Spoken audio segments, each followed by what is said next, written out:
Today's scripture is from Matthew chapter 7, verse 1 to 6. Judge not that you be not judged, for with the judgment you pronounce, you will be judged, and with the measure you use, it will be measured to you. Why do you see the speck that is in your brother's eye, but do not notice the log that is in your own eye? Or how can you say to your brother, let me take the speck out of your eye, when there is the log in your own eye? You hypocrite, first take the log out of your own eye, and then you will see clearly to take the speck out of your brother's eye. Do not give dogs what is holy, and do not throw your pearls before pigs, lest they trample them underfoot and turn to attack you. This is the word of the Lord. Are you making friends or losing friends? I don't know where you are in your life. Well, there are different ways that we can lose friends. Okay, one way that we can lose friends is by necessity. This is the Singapore population pyramid. Now, I know you cannot see all the details, but it doesn't matter. You will notice that the bottom is broader, but right at the very bottom is narrow. So you wonder, how is it that when Singapore birth rate is so little that the middle section, the young people, can be so broad? Well, it's because we import them. Okay, so we have all these migrations, and so that triangle still looks good because the working base is still very solid in Singapore. Now, but you would know that the people who are today between 60 to 70 were actually the largest cohort in Singapore's population. And yet, when you look at them, those up there, you notice that they are not the largest cohort. Okay, why? In fact, if you were to look at those between 65 to 69, you will find that there are only about half or less than half of those who are, younger. Well, the reason is that they die. People die. And that is why the top of the pyramid is narrower than the bottom of the pyramid. So we lose friends because they die. In fact, when you reach the age of 65 to 69, be very aware of this, that you are going to lose about half the people that you know. Okay? If you are still around, it means that you have been given grace and given longevity, but that you are going to lose about half the people that you know. So you lose friends simply by necessity. You don't choose to lose them. You lose them because they are gone. Have you noticed old people who are in their 80s or even 90s? How many friends do they have? Many times they have no friends at all because all their friends have died. The only people who are left are their kids, if they have kids. Even for many of them, their siblings have also died. And so it becomes a very lonely thing. And we lose friends by necessity. But we also lose friends by choice. Because when we get older, I find that people become more intolerant of differences. And it is this mentality of, I've lived up to this age, I don't need to put up with this nonsense. So I don't need to put up with this nonsense, with that nonsense. And as we become more quirky as we grow older, our friends also become more quirky. And then the things that we can put up with in the past, we cannot put up with anymore. And we also lose them by choice. Okay, so our lives and our relationships become narrower and narrower.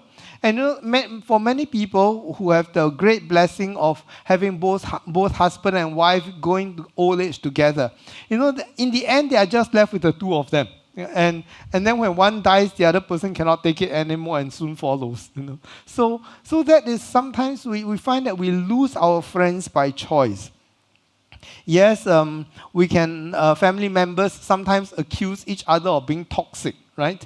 We even have these public accusations among prominent families in Singapore that they say, oh, this relationship is toxic and that relationship is toxic. And they even cut off from their own family members. Well, there's some truth in that sometimes we need to break from toxic relationships, but give it a second thought, because when you break away from these relationships, even when they're not very good, at least some relationship is better than nothing. And in the end, we may end up being very lonely. of course, when I think another person is toxic, maybe that's exactly how they think of me too. Okay, so I wonder who's the toxic one. Now, Jesus taught his disciples about relationships in this passage that we just read in Matthew chapter 7. That is the horizontal plane. In fact, if you were to recall the passage that was just read to us, God is not mentioned there at all. And it's not because God is not there. He is everywhere in all the assumptions of the passage. But that Jesus, at that point in time, is talking about things on the horizontal plane. About how we ought to relate to one another. And so what we see here is this. Number one, that relationships matter. And because they matter, Jesus talked to us about it. He doesn't want us to walk into life lonely or miserable or without support or all by ourselves. So relationships matter. Now, relationships are hard to build and easy to break. It is very hard to build relationships. Many times you have to commit a lot of time, of effort, of yourself in order to build that relationship. But it is sometimes very easy to break. Sometimes a word, sometimes an action, sometimes a misunderstood word or even a misunderstood action can just break that relationship. So, for example, you may be in a very miserable time and you're really down. And you really need somebody to be with you and to talk to you. And your good friend or friends or whoever that may be just doesn't come through for you. And you are very disappointed at that person. And that person seems to hear your story and then just move on and didn't inquire anymore. And so you are so hurt that you say, forget it, that's not a good friend, that's not a true friend. But what you may not know is that he is going through terrible things himself. And because you are going through terrible things, he doesn't want to talk about his terrible things. Okay, so sometimes we just misunderstand people and relationships just break. So there's a general message here that we need to keep working at our relationships. And there are endless ways that we can break relationships. But Jesus zooms in on one of the many ways that we should build and not break relationships. And that is the question of, what do we do when there is a fault? What do we do when there is a fault? But before that, I need to quote to you Proverbs 18:19. I find this verse something that is very easy to remember because it resonates with me. It says this: an offended friend is harder to win back than a fortified city. Arguments separate friends like a gate locked with bars. And so it is true that when a friend is offended, it is very hard to win that person back. And also that we must not waste our relationship by arguing over things. If we discuss things and beyond a certain point we cannot come to a consensus, it's better just not to talk about it than to break that relationship and to argue over things. Okay. And so now Jesus zooms in on this question of, what happens when there is a fault? What happens when there is a real issue with somebody else? Well, there are 5 points here, 5 essential points on how to handle faults in our relationships. And so let's get into it, and then everything will become clearer. The first point that Jesus makes is this, it is an underlying assumption, is that when I see a fault in another person, I need to know I also have faults. Jesus says, why do you see the speck in your brother's eye, but do not notice the log that is in your own eye? Or how can you say to your brother, let me take the speck out of your eye when there is a log in your own eye? You hypocrite, first take the log out of your own eye, and then you will see clearly to take the speck out of your brother's eye. So this image is really quite clear. It is like somebody who is working in carpentry and you are sawing something or planing something, and a little bit of wood gets into the eye, and of course it's very irritating. Jesus, being the carpenter, would have experienced that in his life. And many times he might have asked somebody to say, can you help me take the speck out of my eye, right? And that's a perfectly normal and right thing to do because it's terribly irritating. He says, but on the other hand, if your own faults are so major, it is like a log sticking out of your own eye, and then you go around trying to remove the speck out of the other person's eye, then that becomes an act of hypocrisy. So if you find something wrong with someone or anyone, then perhaps it is also good to ask whether or not there is a log in my own eye. You see, nobody likes a hypocrite. Now, what is a hypocrite? A hypocrite is a person who accuses in others what he excuses in himself. He's very good at telling you where you are wrong, okay? But he doesn't see his own faults. He doesn't see his own failures. I've mentioned this before, and this is a typical target, and you have already heard it perhaps from different places. The ex-president of the United States, Al Gore, he put out a little documentary called An Inconvenient Truth, where he argued about the need to reduce carbon because it's causing global warming. But then people say, this guy flies around in his private jet. He burns up more carbon, he produces more carbon than like 100 of us put together. So why is he talking about this when he is doing something like that? Okay, and there's one other person that I will not name, but some of you may know. And I don't want to name some of these people because it gives them visibility. But there is this young lady from Sweden that the press fell in love with her for advocating against the use of oil. About global warming. Some of you may know what who I'm talking about. But she flies all over the world for these global conferences, okay? So, and she's from very well-to-do family. And many of their friends are also very well-to-do, and they fly all over the world on private jets for all these global conferences. Well, and then you tell me that I am warming the earth because I fly in a commercial jet. When this aeroplane takes hundreds of people, it's just like a person who is driving a car telling the person taking a bus, your bus is causing pollution. Okay? But you are driving a car. Where are you pointing your finger at me? And this is what Jesus called hypocrisy. People with logs in their own eyes and telling other people that there's a speck in their eyes. Right now, something has been developing around the world, and I'm glad it's not in Singapore yet. It's called Stop the Oil Movement. How many of you have heard of that? You haven't? Huh? Okay. There are this group of people who say that we must stop people from using oil. So what they do is this. They go to the highway, and they do a slow march. Okay? They block the whole highway, they carry banners, and they block all the cars. All right? And they said, we just have to stop. Just stop oil now. There are people pleading with them, I need to get to work. If I don't get to work, how do I feed my kid? My mother is sick in the car. I need to bring her to the doctor, to the hospital. And these people don't care. They just don't care. They just block the whole road. Okay? But then there's a lot of hypocrisy involved because somebody asked them, so how do you get here? Did you walk here? Did you cycle here? Or did you take a vehicle here? If you walked here, if you drove here, why are you stopping everybody else from driving? So there's a lot of hypocrisy there. Not only that, they congregate, right? And they have this scheme. And many times they'll go to a nearby farm and they would leave all the trash behind so that they can gather there and be together at the same time to block other people's roads or other people's transportation. So this is, again, an example of hypocrisy. And the result is that everybody hates Stop the Oil movement. Okay? And the condemnation of the hypocrisy is just. But closer to home, there is also a lot of hypocrisy in the LGBTQ movement. And people see that. They don't see it. They talk about tolerance, the need to be tolerant. And yet you find they're the most intolerant people around. If you disagree with their lifestyle, if you think their lifestyle is not good, they absolutely would try to hurt you in whatever way possible.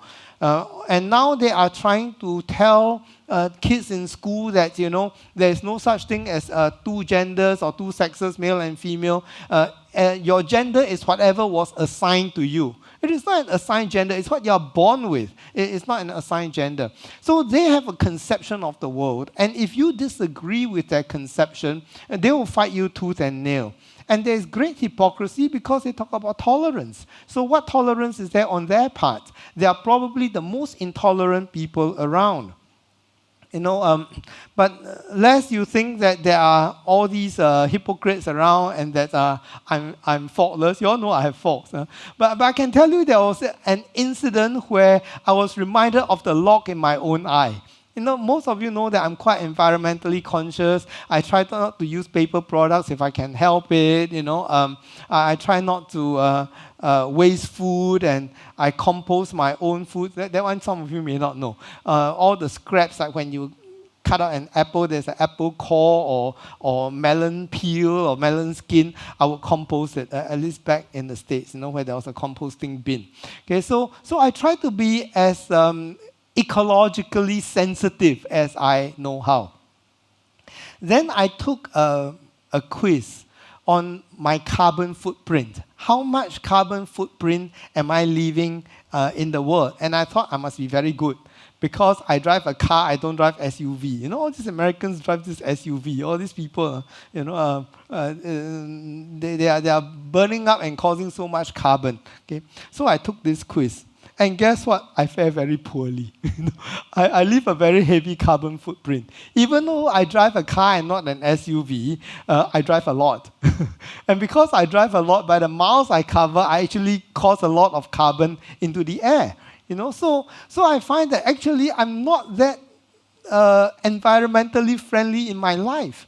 And sometimes it's like we look at all the good things that we are doing and we think we are doing a great job, until we do an actual audit and we find that maybe we are not doing such a great job after all. Okay, so another person looking at me might see that immediately, but it took a rational audit for me to find out that I have a log in my own eye. So I suggest that we need to start by knowing that others see the log in your eye, even though you are seeing the speck in other people's eyes. Okay? So in terms of what that means for us, I would like to bring out a few points. First of all, be very slow to point out your brother's fault. It is better to be too slow in pointing out your brother's fault than to be too fast. Okay, so some things slow in life is good, and pointing out people's fault is good for us to be slow. Number two, give the benefit of the doubt until there is a pattern of behavior that cannot be excused.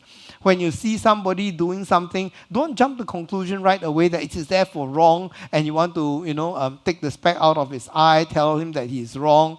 But until and unless there is a very significant pattern of behavior, we should not jump to that conclusion.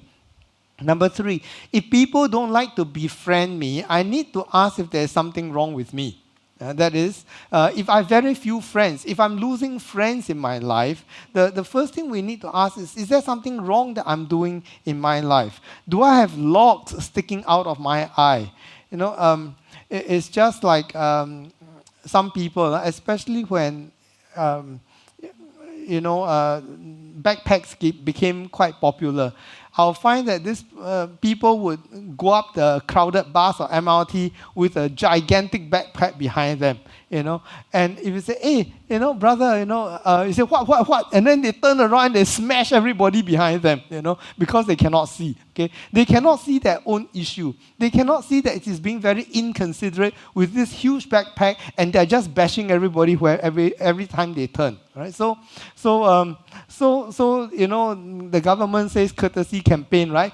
Put down your backpack. And in some other countries, it's quite good. When people go up the public transport, they will wear the backpack in front so that they don't, bump into people, right? And this is one example of a person unconsciously, not deliberately, he's not trying to hurt anybody, she's not trying to hurt anybody, but just bumping into everybody and just being this, terrible annoyance.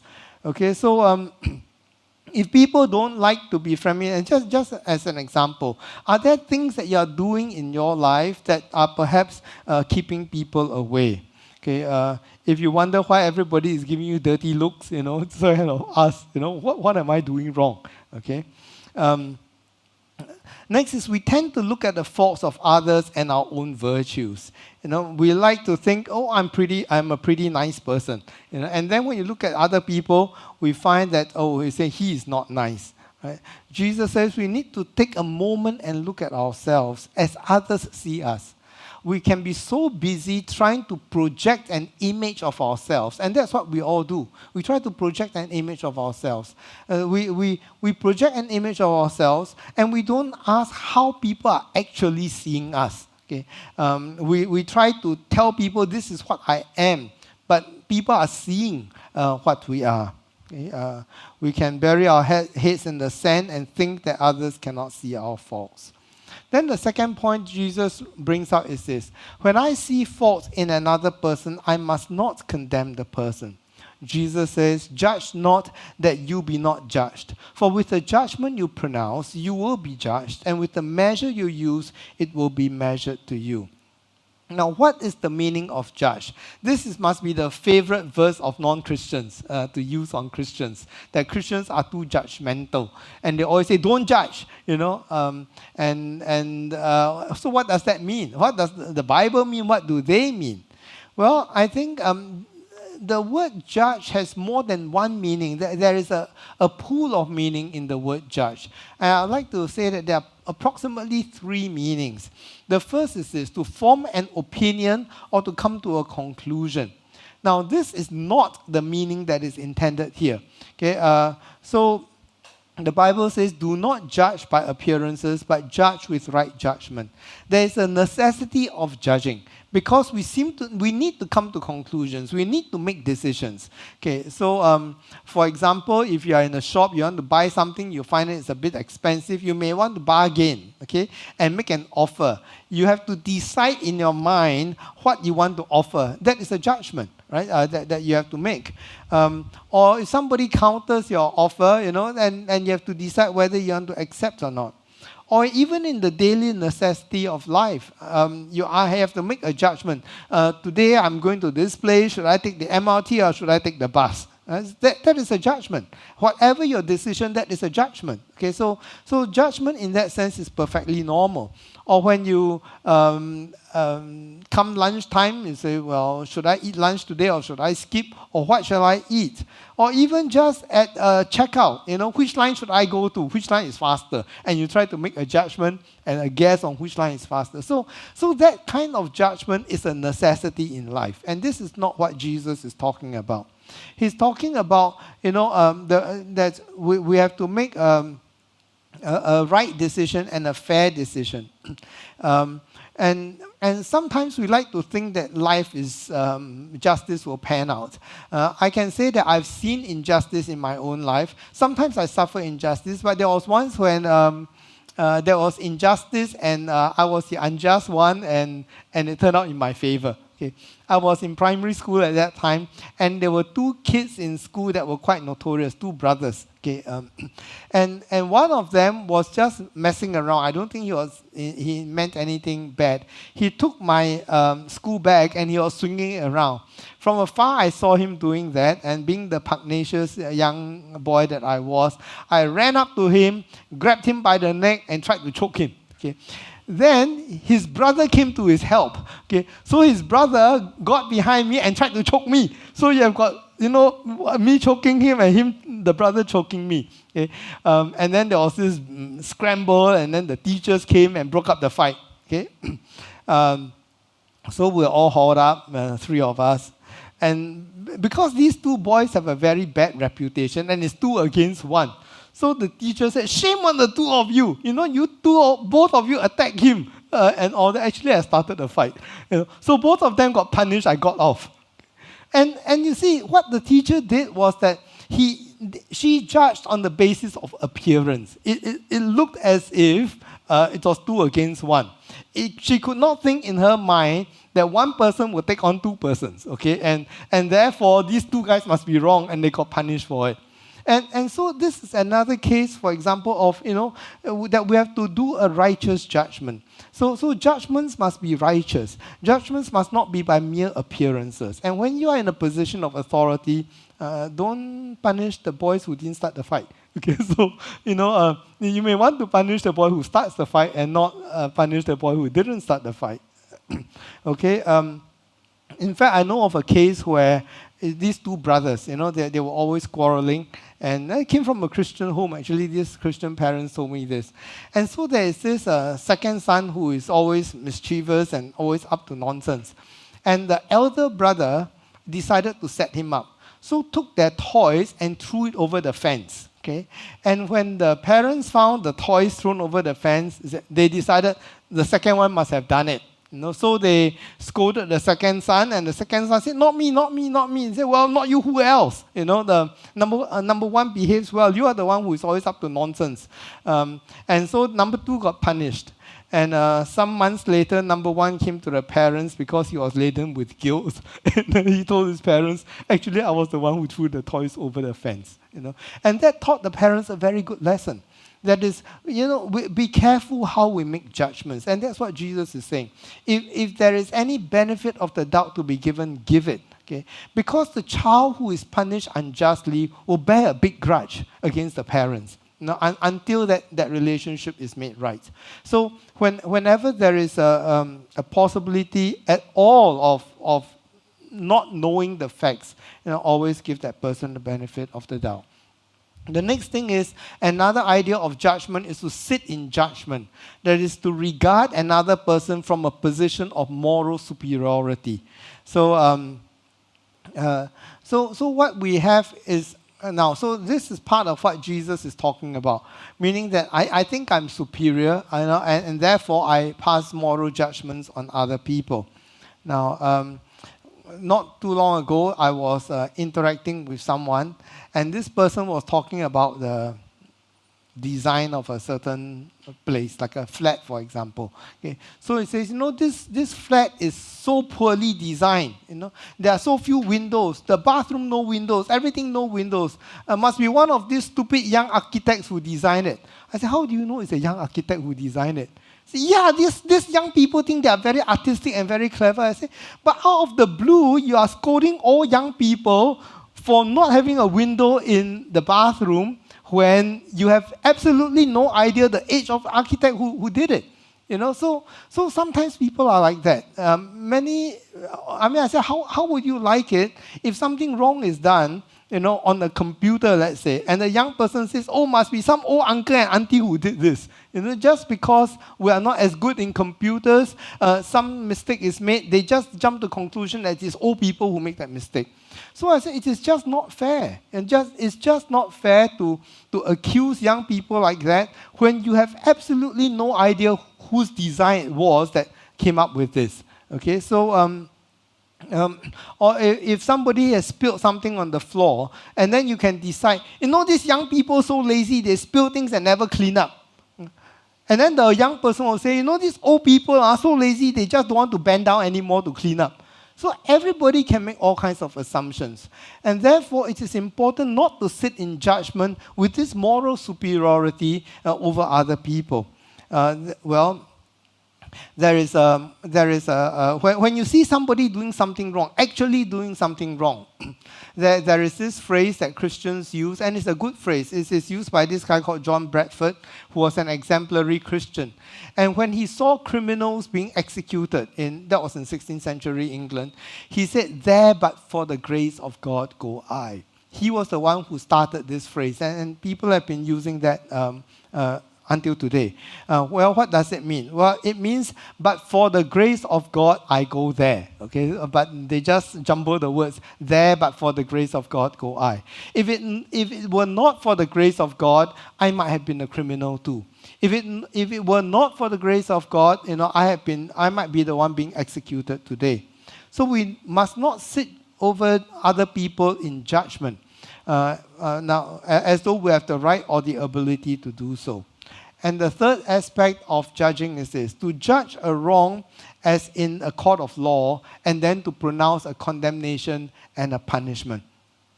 Well, judgment belongs to the Lord. He vindicates the righteous and he condemns the wicked. Human judgment, however, is of a different character.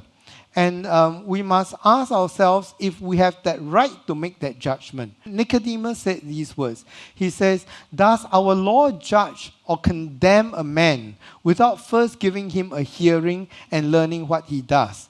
Okay, so he confronted his own contemporaries about whether or not it is right to make a judgment this way. So a judge is someone who finds someone guilty and then he assigns a punishment. And in Matthew chapter 7 verse 2 we are told, with the judgment you pronounce, you will be judged, and with the measure you use, it will be measured to you. So God will judge you by the same measure that you use to judge other people. In Luke chapter 6 verse 37, it says, judge not and you will not be judged. So this is the parallel passage of Matthew. Condemn not and you will not be condemned. Forgive and you will be forgiven. Give and it will be given to you. Good measure, pressed down, shaken together, running over, will be poured into your lap. For with the measure you use, it will be measured back to you.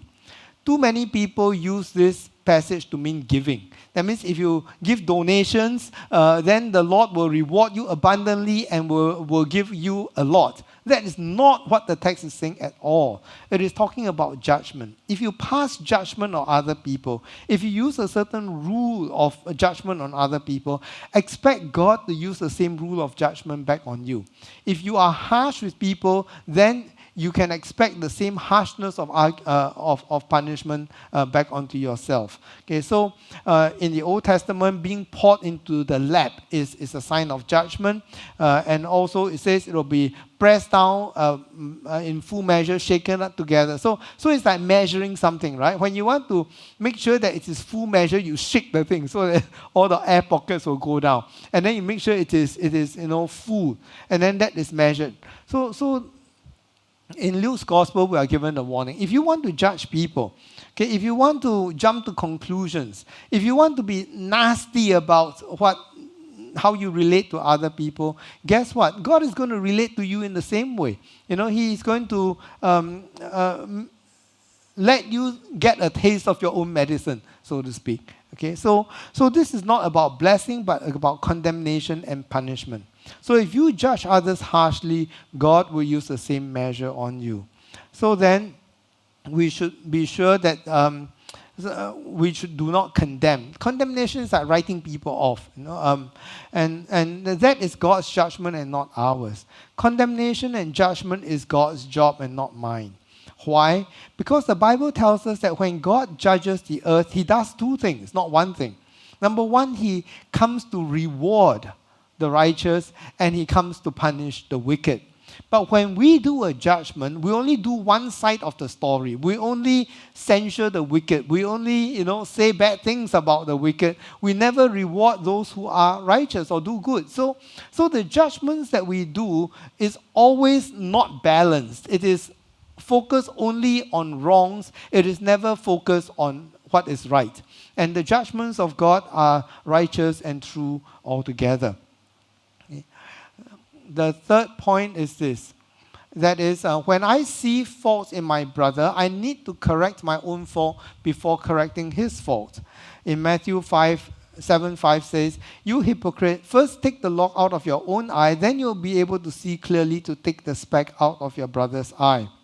So we are not asked to ignore the speck in our brother's eye, but we are told to first take the speck out of our own eye. It is very easy for a person to say, okay, live and let live, you don't criticize me, I don't criticize you, you do whatever you want, I do whatever I want. Well, that is not what Jesus is saying either. He's saying, if you see something wrong, well, first then ask yourself if there's something wrong with my life. And then I need to correct whatever is wrong in my life before I tell you what is wrong in your life. So two things are done. My life is my own faults are rectified, and then I go around telling you what your fault is all about. And so we therefore must not enter into this cop-out of, you ignoring my fault and me ignoring yours. Then that takes us to the issue of pigs and dogs. Okay, Jesus then went on to talk about pigs and dogs in his illustration. And so, who are the pigs and who are the dogs? Jesus does not say. He does not say, because basically if the shoe fits, wear it. If that is what is talking about, if it applies to you, then you need to say, yeah, that's the one what I am. Okay. So the point that we need to note is this. First of all, I should not offer correction to pigs and dogs because they will only reject it and attack me. Okay. So that is the first implication. Matthew chapter 7 verse 6, do not give to dogs what is holy, and do not throw your pearls before pigs, lest they trample them underfoot and turn to attack you. Well, so basically you don't throw pearls before pigs because they're just going to trample over them. They're only interested in food. You can show them whatever valuables. It means nothing to the pig. Okay, and the same thing, the dogs are only interested in the food. If you give them whatever is holy, it doesn't really do any good. They will still come back and attack you. Well, so these are unclean animals. Of course, dogs today are very pampered and very clean, but those dogs were scavengers, and they sometimes, eat dead bodies and things that are dead. It's a little bit like how we look at vultures today. Today, you don't look at a vulture and say, oh, such a cute bird. Well, that's how people look at dogs. These are stray dogs that run around, eating dead things. Okay, so even though we have a duty to correct ourselves and then to correct others, we need to recognize that not everyone accepts correction, because some people just will not accept correction. And it doesn't matter what you say, they are not going to change. And so Jesus basically says, ignore them. That means if this person is a pig or a dog, no point doing all these things, because it's not going to be of any use anyway. Okay. Proverbs tells us the same thing. Do not reprove a scoffer, or he will hate you. Reprove a wise man, and he will love you. So there are some people whom there's actually no point trying to point out their faults to them. Okay. If you want to point out their faults, you have to go a roundabout way. You have to take a lot of time to do it. You cannot just say it. Okay, and it's just no use. Right. So, so if I see a fault in another and he's not teachable, I should just let it go. In other words, not everybody will accept a correction. Okay. And at the same time, Jesus is also warning us not to be pigs and dogs. That means you don't offer correction to pigs and dogs. Then the next question is, am I a pig or a dog? Okay, and so that is the fifth point. I should not be like a pig or a dog that rejects correction. So do we attack people when somebody says that we do wrong? And I find that we do. Christians tend to do that too. Okay? That means when somebody says, brother or sister, even they tell you very nicely and in the spirit of love that this thing is not right, what people do? They turn around and then they attack. They say, what about you? What about you? You also do this. So it is very easy for us to respond in this way. You think you are so good that you have a right to tell me this. Okay. So what we find is people get into that kind of an argument. But sad to say, that is the majority. And in that regard, I'm somewhat disillusioned, because I find that more times than not, it is quite useless to talk to people if there's something wrong. I just have to let it go. Because they will just turn around and attack you, okay, instead. So how do I respond when somebody points out my faulty behavior? Proverbs tells us in 25:7, better is open rebuke than hidden love. Faithful are the wounds of a friend, profuse are the kisses of an enemy. Now, what does it mean, the kisses of an enemy? Well, we're talking about affirmation. We're saying that, somebody says, you are good, you are doing well, you are so right, you are doing this. They say only all the good things, okay? And you feel very good with this person. Those are the kisses of an enemy.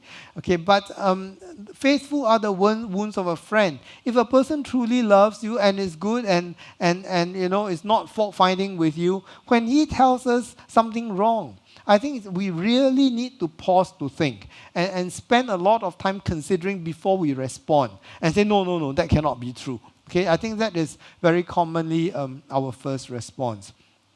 So if I have a fault, I then need to accept correction and not attack the person who is helping me. Okay.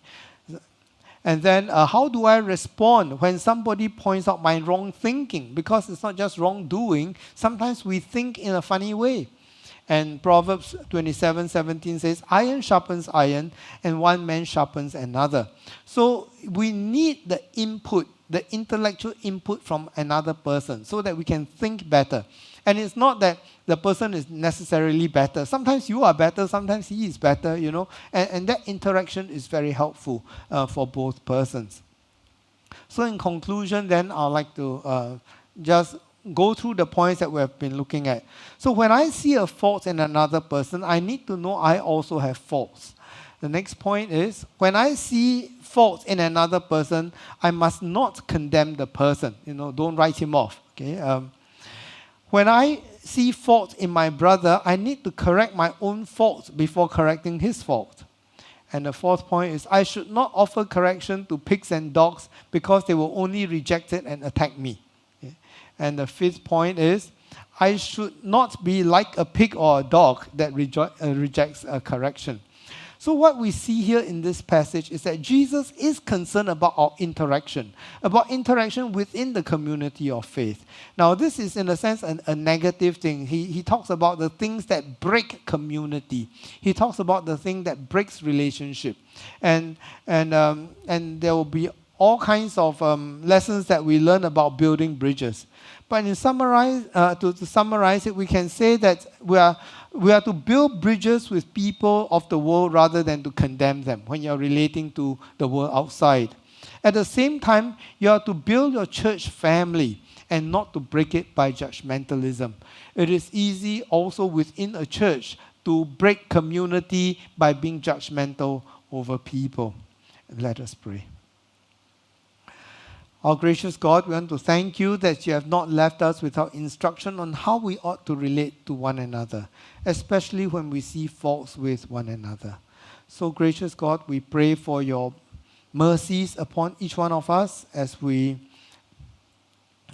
examine our lives, to first see the grace of God, to receive the grace of God, and to treat other people with the grace that we have received. And this we ask in Jesus' name. Amen. We hope you have been blessed by Pastor Peter's sermon.